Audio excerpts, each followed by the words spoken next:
Hi there, just going to do a bit of a clip on probiotic yogurt making. So I just thought I'd actually go through and show you how we make it now. It varies from the previous yogurt clips we've done that are actually on the gardening channel.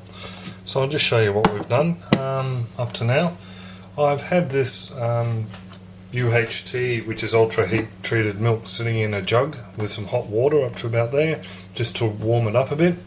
And it's just come up now. I don't know, let's take this out. It's just started to fall below 40 degrees centigrade, so that's pretty much what the right temperature we need to make yogurt.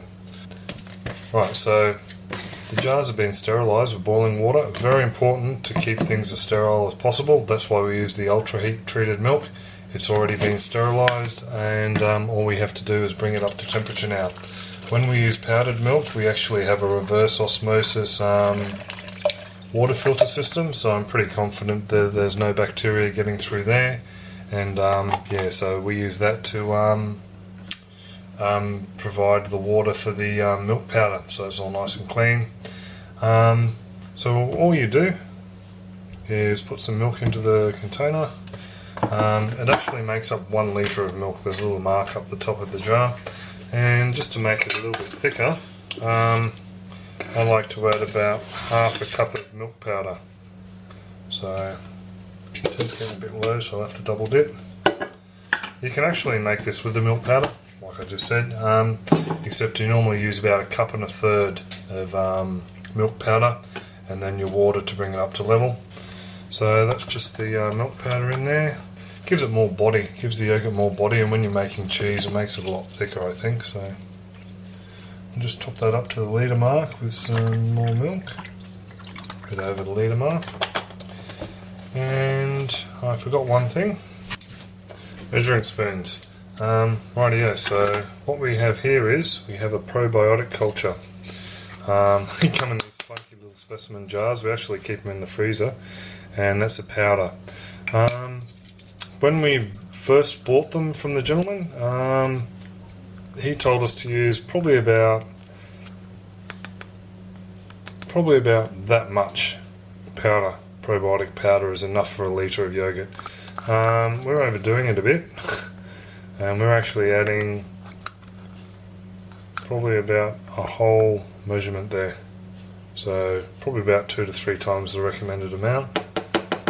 So that's the probiotic bacteria or culture for all the good gut flora, help them grow and be strong.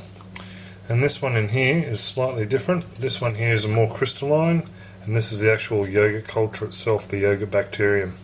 So for this one here, you need a ridiculously small amount. I don't know if you can even make that out there on the back on that spoon there, but it's virtually like less than the tip of a lead pencil worth of bacteria. So that goes in as well. Now all we have to do is put the lid on and give it a good shake and get everything blended together.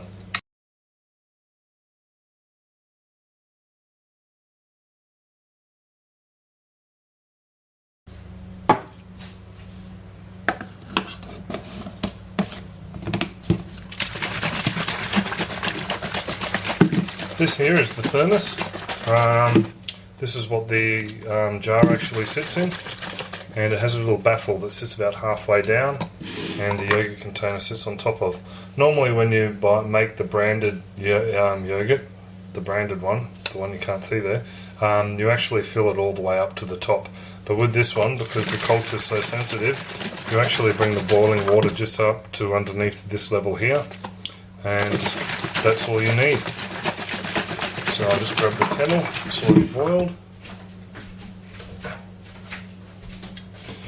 pour the water in,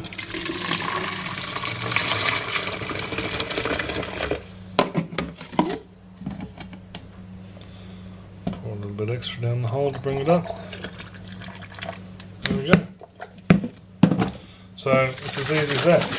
Giving the yogurt a good shake after adding the cultures, popping it in there, the lid.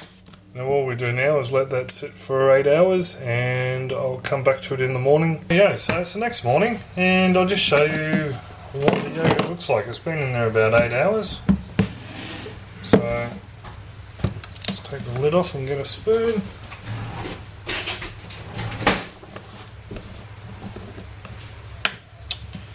And there's the yogurt. It's a very thick, nice thick yogurt.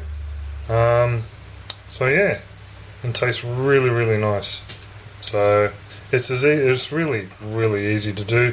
There's other ways you can do it with the you can buy sachets or little packets of yogurt starter at supermarkets. With those guys, there's a little trick. What you can do is actually just use probably about a dessert spoon or a tablespoon of the yogurt culture from that packet, and then top it up with probably about a cup and a third of powdered milk, and use it with water. Fill it up with water as you would normally with the sachet of the starter, and use about a cup and a third of powdered milk. So yeah, so that way you get probably about 4 or 5 batches out of those little sachets you can buy. That's a tip I picked up from the savings website. So yeah, that's pretty much all I've got to say. Have a good one. Take it easy.